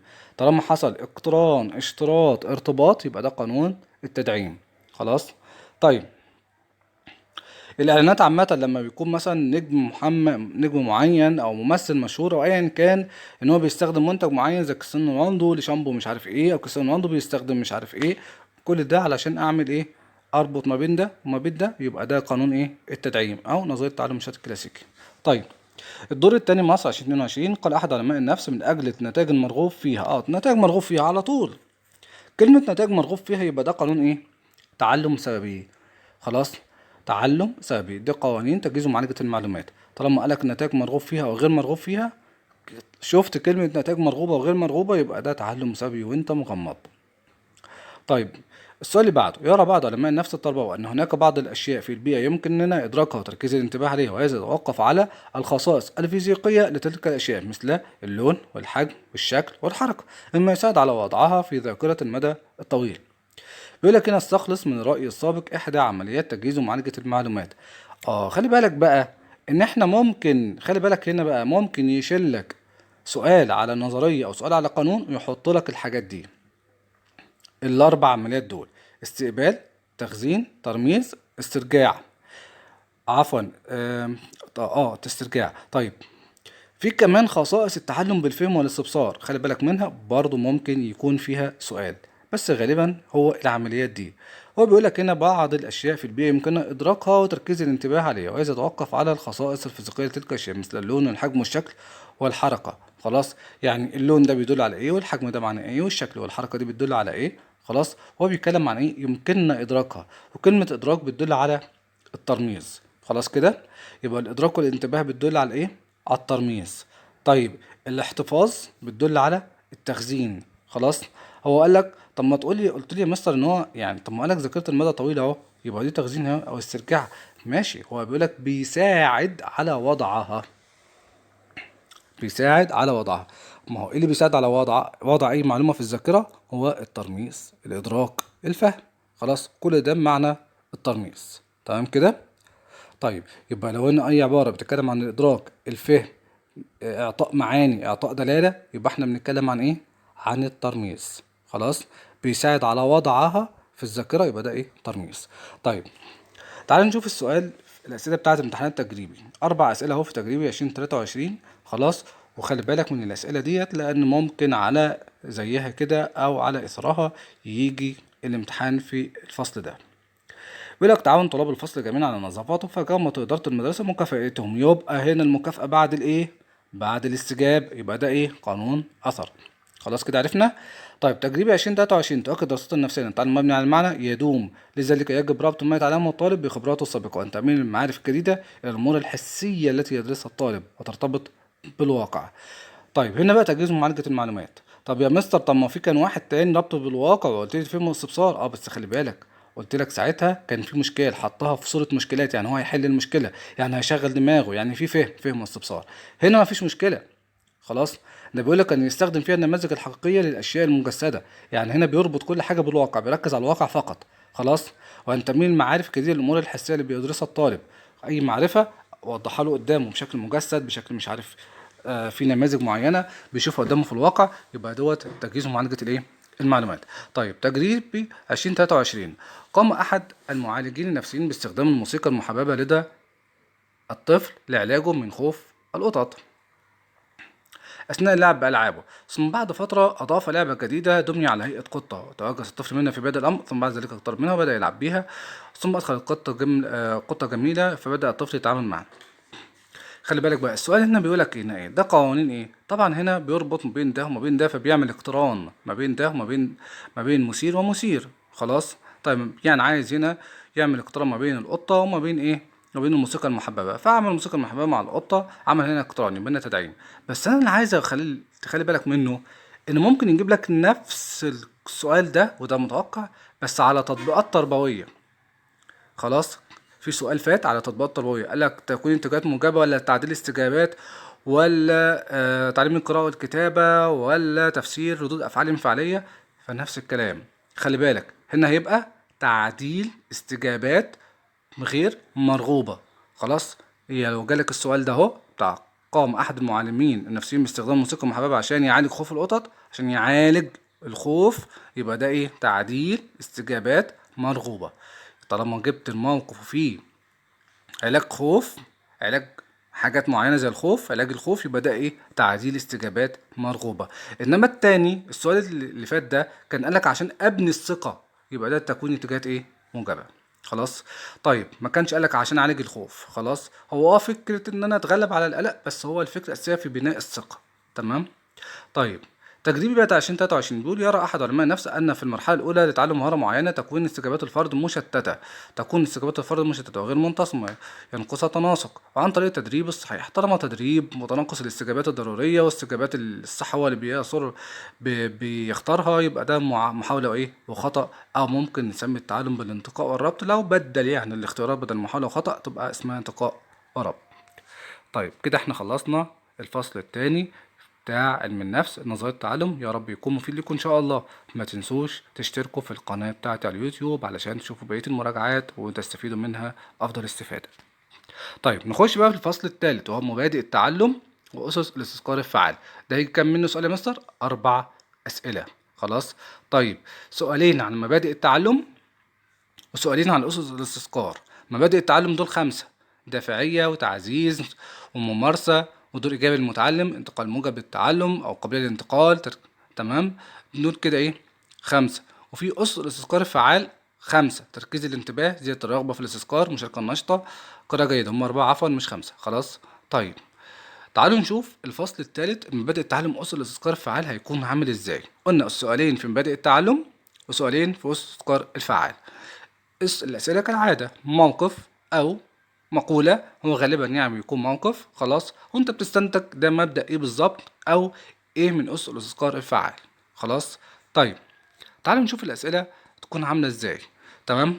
تعالوا نشوف الأول مبادئ التعلم وأسس الاستذكار الفعال. احنا عندنا مبادئ التعلم الدافعية، أي حاجة بتتكلم عن الدافعية يعني الأهداف وتحقيق الأهداف وتوضيح الهدف والرغبة والميول، حاجات بتتكلم عن الرغبات والميول، كل ده بنتكلم عن الدافعية. طيب التعزيز والتعلم يكون من المعلم أو أثناء وبعد التعلم. خلاص. يعني بيكون أثناء التعلم بيديله تقدير، تقدير مادي، تقدير معنوي، شهادة تقدير، شعور بالإحساس بالمتعة بالرضا بالارتياح، كل ده إيه؟ تعزيز. خلاص. زي قانون الأثر كده، كل ده تعزيز. تمام. جوائز، مدح، ثناء، إشادة، ثواب وعقاب، تشجيع، تحفيز، كل ده بنتكلم عن التعزيز. والتعزيز منه نوعين: تعزيز موجب وتعزيز ايه؟ سالب. خلاص. تعزيز موجب علشان يعني الحاجات اللي هي الحاجات الإيجابية، خلاص، مدح وتقدير والكلام ده كله. أما تعزيز السالب لو أنا بحرمه من حاجة معينة أو مثلا بذمه مثلا ولا حاجة. خلاص. طيب الممارسة تكرار. لو اتكلمنا عن المحاولات، لو اتكلمنا عن فترات راحة، لو اتكلمنا عن تجزئة وتقسيم الوقت، تقسيم الأعمال. خلاص. الممارسة. طيب الدور الايجابي للمتعلم، ان المتعلم هو اللي بيبذل النشاط، هو اللي بيبذل الجهد. خلاص. هو اللي بيعمل التعب، هو اللي بيعمل المشقه، هو اللي بيحضر الدرس، هو اللي بيناقش، هو اللي بيطرح الاسئله. يبقى ده المتعلم. لما نركز على المتعلم يبقى ده ايه؟ الدور الايجابي للمتعلم. طيب الانتقال الموجب او بنسميها القابليه للانتقال. خلاص. ده لما يكون بدرك علاقات التشابه بين عنصر وعنصر، عامله كده زي ايه؟ زي الفهم والاستبصار. تمام. لو فاكرين الفهم والاستبصار، يعني الانتقال الموجب ده زي الفهم والاستبصار كده بالظبط. لو فاكرين الفهم والاستبصار كان قايم على الايه؟ على ادراك العلاقات وادراك التشابهات والكلام ده. فهم عناصر مشتركه بين الموضوعين، ادراك عناصر مشتركه وادراك تشابه بين موضوع قديم وموضوع جديد. تعلم قديم بيفيدك في تعلم جديد. خلاص. كل ده بيتكلم عن الانتقال الموجب او القابليه للانتقال. طيب ده كده المبادئ خلصت. تركيز الانتباه دي من أسس الاستذكار. تركيز الانتباه لو اتكلمنا عن لحظات من الخلوة والهدوء والتأمل، ده بيساعدنا على التركيز، فده ايه؟ تركيز الانتباه. خلاص. إدارة وقت الاستذكار. تمام. اللي هو أجمل وقت للحفظ، الأسحار، أسحار يعني بالليل يعني. خلاص. النشاط الدماغ بيكون في مرتفع في الصباح. تمام. التدريب على الأذكار، يعني مش الاسحار اللي هي بالليل قوي، يعني بنتكلم يعني قرب الفجر او الفجر يعني. خلاص. التدريب على الاستذكار في الظروف المتغيره كالهدوء والضوضاء.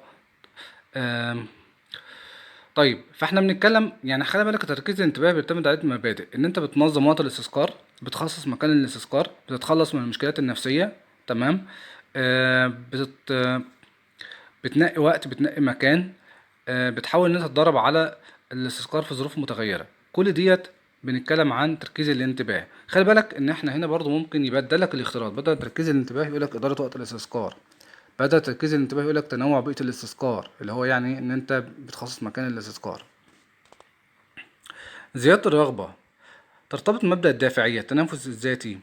زيادة الرغبة في الاستذكار اللي هي الدافعية يعني. خلاص. ان انت عندك رغبة في الاستذكار، رغبة في المذاكرة، ده من خلال مثلا انت بتتنافس مع ذاتك، تحط لنفسك مثلا مثلا هدف ان انت خلصت، أو والله انا خلصت الماده دي في ساعتين، انا عايز اخلص الماده التانية في ساعه ونص مثلا، فانت بتتحدى نفسك، فده تنافس مع الايه؟ مع الذات. آم، تفكير في الاهداف، تحاول تفكر في اهدافك. طب المشاركه النشطه ده النشاط الايجابي لزياده الفاعليه الاستذكار، ان انت بقى مثلا بتعمل نشاط بتلخص، بتداول مذكرات، مراجعة. لو شفت الحاجات دي كلها عن التلخيص والمذاكرة والتلخيص وطرح الأسئلة وطرح النقاشات، إن الطالب هو اللي بيعمل مجهود من عنده أو هو اللي بيشارك من عنده، يبقى دي مشاركة إيه؟ نشطة. خلاص. طيب أو فعالية المتعلم، يعني المتعلم هو اللي بيقوم بدور إيجابي فعال. طيب القراءة الجيدة القراءة ده احنا هنتكلم عن القراءة الجيدة، ان هو بيقول لك ان انت لازم تقرا بفهم، تقرا بتركيز، بتقرا من استعرض المادة استعراضا عام الاول، يعني انت بتقراها بشكل كلي، بتفهمها بشكل كلي، وبعد كده بتخش في التفاصيل. تمام. بتحاول تربط بين المعلومات، بتحاول تركز على افكار مبادئ رئيسية وتقسمها وتصنفها. خلاص. بتحاول تركز عينك على الكلمات المطبوعة. كل ديت بتدل على قراءة جيدة. فاحنا لو اتكلمنا عن ربط بين المعلومات، اتكلمنا عن تنظيم المعلومات، اتكلمنا عن آه، جدولة المبادئ وتنظيم مبادئ الدرس. خلاص. كل ده قراءة ايه جيدة. خلاص. طيب، تعالى بقى نخش في الأسئلة على طول. ايه هي الأسئلة؟ أول حاجة بيقول لي هنا بعض الطلاب يتوهون وهم يقرؤون فلا يعرفون ما الذي يركزون عليه. خلاص. هما الأفكار الرئيسية فيصوب المال يشعرون أن المدرسة صعبة وأنه ليست لديهم القدرة على استيعاب كل المقرر. أي من الإجراءات التالية الأولى لعلاج صعوبة المادة الدراسية في الموقف السابق؟ هنا السؤال ده سؤال يعني يعتبر كده غير تقليدي، يعني هنا بيجيب لك يعتبر اختيارات غير آه غير يعني مش واردة عليك قوي، مش محفوظة. بس بص بقى الاختيار بيقول لك ايه: اعداد جدول اداره وقت الاستذكار، وده مثلا لتركيز الانتباه او الانتباه. لا. طيب ربط المعلومات القديمه بالحديثه. لا، ما فيش هنا ربط بين المعلومات. استخدام عادات جيده للقراءه. لا. تمام. تحديد الافكار الرئيسيه في الموضوع. خلي بالك برضه هي دي برضه من ضمن القراءه الجيده، بس مش استخدام عادات القراءة الجيدة. هتقولي طب ما دي كده من ضمن القراءة الجيدة، اقول لك اه، في اتنين من ضمن القراءة الجيدة: تحديد الافكار واستخدام عادات. عادات القراءة الجيدة اللي هي الايقاع السليم للعين، الحركات على الكلمات المطبوعة. انما هو بيتكلم هنا عن ان انا المادة صعبة فمش عارف فين الحلو من الوحش وايه المهم مش المهم. فانت هنا اكتر حاجة، اول حاجة لازم تعملها تحدد الافكار الرئيسية في الموضوع علشان تتغلب على صعوبة الايه المادة. ان انت تنظم المادة، تشوف هي الافكار الرئيسيه فين، وبعد كده فين الافكار الفرعيه، وبعد كده تحاول تنتقل من الرئيسي للفرعي. فده كده ايه؟ ده الحل لعلاج هذه الصعوبه. طيب، تعالوا نشوف السؤال اللي بعده. يقول راسل: لحظات من الخلوه والتامل. لسه قايلين اهو، خلوه وتامل وهدوء، يبقى ده ايه؟ تركيز الانتباه. طيب، السؤال اللي بعده يقول ايوب دخل الله: لكي تصف السلوك المتعلم بالدوام النسبي فإنه يحتاج من الفرد التكرار والخبرة يتخللها راحة. في راحة، يبقى ده ايه؟ ممارسة. بس هو بيقولك هنا أحد مبدئين، هو عايز اتنين: لكي يتمكن من تراكم حصيلة الايه من السلوك أو تثبيت السلوك لفترة طويلة مصاحبة لهذا التراكم بالتدعيم. التدعيم دايما مرتبط بالايه؟ بالتعزيز الاثر، عشان احنا كنا بنحاول نفرق في نظريه التعلم ما بين الاثر والتدعيم، لان الاتنين متداخلين مع بعض. فهو قالك بالتدعيم، يبقى خلاص، يبقى ممارسه وايه؟ وتعزيز على طول. تمام كده. طيب، تعال نشوف السؤال اللي بعده. يقول عبد المحسن محمد القاسم: طلب العلم شاق ولكن له لذة ومتعة، والعلم لا ينال إلا على جسر من التعب والمشقة، ومن لم يتحمل ذل العلم ساعة يتجرع كأس الجهل أبدا. طيب، يجسد القول السابق أحد أسس الأذكار الجيد، هو إيه؟ انتباه ولا زيادة الرغبة ولا طرق الجادة؟ لا، المشاركة النشطة، لأن الطالب هو اللي بيبذل الجهد. طالما احنا بنتكلم ان الطالب لازم يبذل جهد او يبذل جهد ويتعب، يبقى ده ايه؟ مشاركة نشطة. خلاص. هو اللي بيتعب، هو اللي بيبذل جهد. خلاص. يبقى ده ايه؟ مشاركة نشطة. طيب، تعالوا نخش في السؤال اللي بعده. بيقول ايه: يعد العلم في معاهد التربية على أن يقدم الثناء على الطالب عندما يجيب إجابة صحيحة عن السؤال وتصويب. المدح وثناء أهو، يبقى ده إيه؟ تعزيز. برافو عليك. طيب، خش في الدور الأول مصر 2021. قيل في الأثر: أجمل الأوقات للحفظ الأسحار، وللبحث والكتابة والابتكار الكتابة بالنهار، والمطالعة والمذاكرة الليل. استخلص من هذا القول أحد الإجراءات التي يجب مراعاتها في الاستذكار، وهي إيه؟ إدارة نتكلم تقسيم الوقت. يبقى ده إيه؟ إدارة وقت الاستذكار، إن أنا بقسم الإيه؟ الوقت. تقولي طب ما هو ممكن تنوع بيئة الاستذكار؟ مفيش هنا بيئة، ده بيتكلم على الأوقات: النهار والليل والأسحار. خلاص. تنوع بيئة لو اتكلمنا مثلا إيه؟ الخضرة. تمام. مثلا الأماكن المزدحمة أو الخضرة، المدن، الريف، يبقى ده تنوع بيئة الاستذكار مثلا. تمام. آه يبقى احنا بنتكلم عن تغيير الأماكن، يبقى ده تنوع بيئة الاستذكار. طيب، الدور الأول مصر 2021. قال الخطيب البغدادي. لا، احنا فوتنا سؤال. يقول عماد عبد الحليم ان اتقان التعلم يعتمد على المحاولات الجاده التي يقوم بها الفرد. المحاولات الجاده اللي بيقوم بها الفرد، التعب اللي بيبذله الفرد، يبقى ده ايه؟ دور ايجابي المتعلم. الدور الاول مصر. قال الخطيب البغدادي من اجود اماكن الحفظ الغرف. تمام. انا بخصص اماكن الحفظ والاستذكار، يبقى ده ايه؟ تركيز الانتباه. طبعا بخصص الخضره اهيت والنبات والخضره. خلي بالك لو احنا جبنا نفس الاختيارات اللي فاتت اللي هي بتاعت الاسحار والنهار والليل، يبقى ايه؟ تنوع بيئه الاستذكار. يعني ممكن يجيب دي بعد الاختيارات، يجيب السؤال ده ويجيب الاختيارات اللي هي اللي فوق، اللي هي سؤال الاستذكار ولا تنوع بيئة الاستذكار. لا، يبقى ده تنوع بيئة الاستذكار. فأنهي سؤال؟ بتاع الخطيب البغدادي، عشان قال لك ايه؟ من اجود اماكن الحفظ. خلاص. طيب بس هنا الاجابه هتكون ايه؟ تركيز الانتباه. طيب الدور الاول مصر 2021. يرى حلمي المليجي ان المعلم الذي يستسير نشاط الطالب قراءه كتب، رسم خرائط الاخ، ويثبت لها انها حيويه في حد ذاتها، كان يشعر الطالب خلالها بالمتعه ويحصل فيها على معرفه متحقق غرضا هاما، فان النشاط يتحول الى هدف في ذاته ويسعى إليه لتحصيل المتعة ويحقق الاتزان. تمام. تعكس الرؤية السابقة أحد مبادئ التعلم الجيد، وهو إيه؟ تمام. طيب بيقول لك المعلم الذي يستثير نشاط الطالب قراءة كتب رسمه ويثبت له أنها حيوية في حد ذاتها، كان يشعر الطالب خلالها بالمتعة ويحصل عليها على المعرفة. هنا الإجابة هنا مش مظبوطة. هنا الإجابة المفروض التعزيز والتعلم مش الدافعية. معلش، هنا أنا حطيت الإجابة غلط. خلاص، هي التعزيز والإيه؟ والتعلم، علشان في متعة وإشعار بالراحة وإشعار بالرضا. خلاص، فده تعزيز بالتعلم. تمام. يبقى ده السؤال ده يا شباب، اللي هو ده تعزيز وتعلم مش دافعية وتعلم، ده خطأ مطبعي كده في الملف نفسه. الدور الثاني اللي هو مصر 2021. تقول هدى محمود الناشف انه يستفاد من نظريات التعلم ان الاستجابات التي تكافئ تميل آه الى ان تقوى وتصبح عادات سلوكيه. في مكافاه وتكافئ، يعني في مكافاه يبقى تعزيزه ايه؟ وتعلم. طيب الدور الثاني مصر 2021. يقول ديبلو كليمنت ستون وضوح الغايه هو بدايه الانجازات. يبقى احنا بنتكلم عن الغايه، بنتكلم عن الاهداف، يبقى التفكير فين؟ في الاهداف. طيب السؤال اللي بعده بيقول حين ييسر تعلم مادة دراسية معينة تعلم، يعني حينما ييسر تعلم مادة دراسية معينة تعلم مادة دراسية أخرى، يبقى ده قابلية للانتقال. في مادة بتأثر في مادة. طالما في مادة بتأثر في مادة، يبقى ده قابلية لإيه؟ للانتقال، أو بنسميها الانتقال الإيجابي للتعلم، اللي هو انتقال يعني. طيب نتكلم بقى عن السؤال رقم 20 الدور الثاني 2021. بيقول ده بيتشار. يقول الخليل من أحمد الشجري اخدم العلم خدمة المستفيد وأدم درسه بفعل حميد، وإذا ما حفظت شيئا أعده ثم أكده غاية التأكيد. نستخلص من الأبيات السابقة أحد أذكار الفعال في التعلم، وهو إيه؟ خلاص.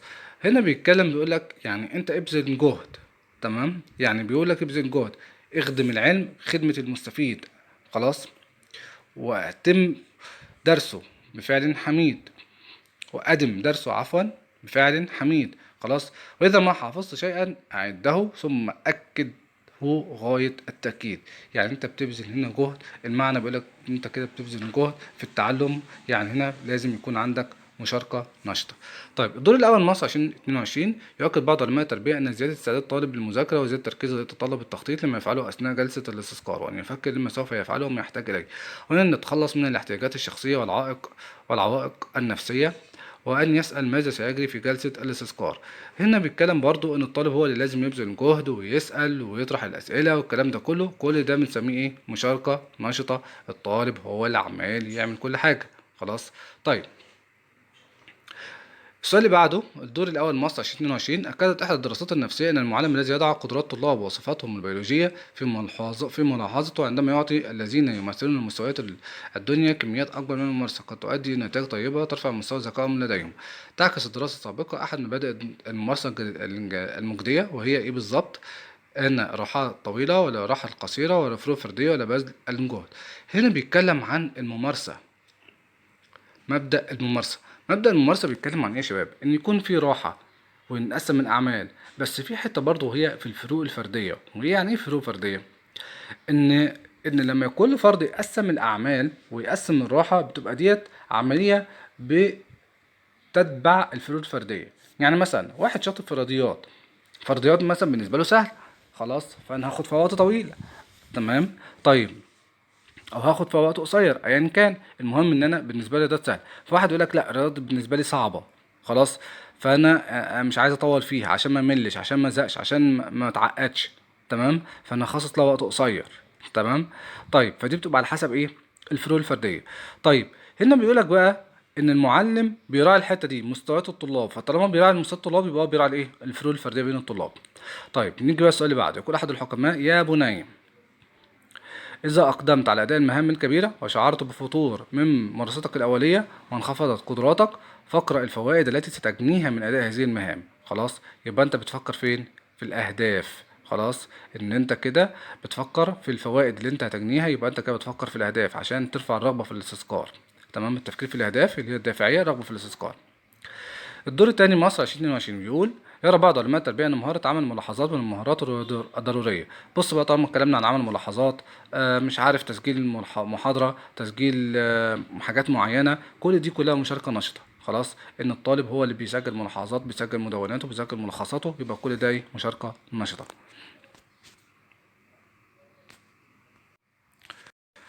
طيب، يرى أحد علماء النفس أن ما يبذله المعلم من جهد في الشرح والإيضاح ليس المهم، بل المهم هو ما يبذله الطالب في البحث. يبقى طالما احنا بنتكلم الطالب هو اللي بيبذل، مش لازم نكمل الفقرة. يبقى الطالب هو اللي بيبذل تدوين ملاحظاته وتدوين مذكراته ويسجل ويعمل، والطالب بيبذل جهد، الطالب لازم عليه محاولات جادة، لازم تعب جهد، كل ده ايه؟ دور ايجابي او مشاركة ايه؟ نشطة. دور ايجابي كتعلم جيد، مشاركة نشطة، اذكار فعال، الاتنين وجهان لعملة واحدة.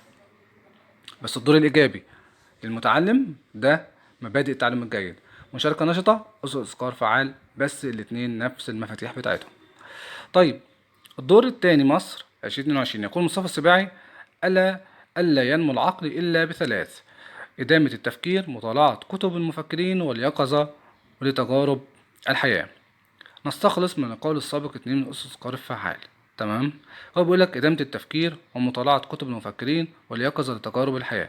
يعني هنا بيقول لك إن أنت اللي بتبذل جهد، تقرا وتطالع وتفهم يبقى أنت اللي بتبذل جهد، يبقى دي مشاركة إيه؟ نشطة. طيب مشاركة نشطة وإيه؟ في عندي اتنين: قراءة ولا انتباه. خلاص، لا، هنا بقى مش قراءة، ما تقوليش قراءة. طيب ليه؟ لأنه بيقول لك ينمو العقل إلا بثلاث: إدامة التفكير ومطالعة كتب المفكرين، واليقظة اليقظة لتجارب الإيه؟ الحياة. يبقى ده إيه؟ انتباه. تمام، عشان تبقى ميقظ. يبقى لو اتكلمنا عن اليقظة خلي بالك، يبقى احنا بنتكلم عن إيه؟ عن الانتباه، اليقظة. تمام. تجريبي 2023: اعتاد أحد الطلاب على تطبيق آراء أنطون دولاجاردوري التي تؤكد على ضرورة إيجاد علاقة بين المعطيات الجديدة في التعلم والمعطيات اللي سبق تخزينها. طالما في علاقة بين معلومات، يبقى احنا بنتكلم عن قابلية لإيه؟ للانتقال. خلاص. طيب، نيجي للسؤال التجريبي 2023: إصرار الطالب على استذكار بعض المواد في زمن معين أقل من الزمن الذي قضاه. قال لك لا أنا خلصت، أنا عايز بقى إيه؟ أخلص في وقت أقل. يبقى ده إيه؟ تنافس مع الذات. خلاص كده. طيب، تقول لي طب دي إيجابية المتعلم هو بيبذل جهد؟ لا، ده أنا حط لنفسه هدف إنه عايز يخلص وقت أقل من الوقت اللي كان خلصه قبل كده. ده اسمه إيه؟ تنافس مع الذات. ودي موجودة بالنص حتى في الرغبة في الاستذكار، التفكير في الأهداف. خلاص، والتنافس مع الذات كأن يحدد الطالب لنفسه مستوى يصل إليه ويتجاوزه. تجربة 2023 اللي بعده: نصحت خبيرة تربوية إحدى الأمهات أن تعطي طفلها قسطا من الراحة على فترات قصيرة. يبقى احنا فترات راحة، يبقى ده إيه؟ ممارسة. السؤال سهل هنا أهو. يرى العديد من علماء النفس أن استخدام الطالب لأسلوب التنظيم الهرمي للمعلومات، يعني العناصر الرئيسية بعد كده عناصر فرعية وهكذا، على تكوين بنية معرفية تسهل عليه إدراك المفاهيم والمعلومات، وإظهار ما بينها من علاقات، مما يسهل عليه بعد ذلك استدعاء تلك المعلومات. خلاص، ولا هنا رغبة في الاستذكار، ولا تدوين مذكرات، ولا هنا انتباه مركز. السؤال واضح خالص ان هو بيحاول يربط وينظم المعلومات، يبقى الربط بين المعلومات. تمام كده احنا خلصنا الباب الاول في علم النفس ان شاء الله تكونوا انتوا فهمتوه، وان شاء الله ادركتوا ازاي تحلوا عليه، وشفت الاسئله بتاعت الامتحانات وبتيجي ازاي والاختيارات بتاعتها. وان شاء الله هتفيدكم كويس جدا جدا جدا في امتحان علم النفس في الباب الاول. يا رب يكون عجبكم، وان شاء الله يكون عجبكم. عايزكم بقى تشتركوا في القناه كمكافأة، وعايزكم تشوفوا بقية الفيديوهات، وربنا يوفقكم إن شاء الله. ونخش برضو في الوحدة التانية علم نفس صبرا جميلا، وإن شاء الله ربنا يكافئكم.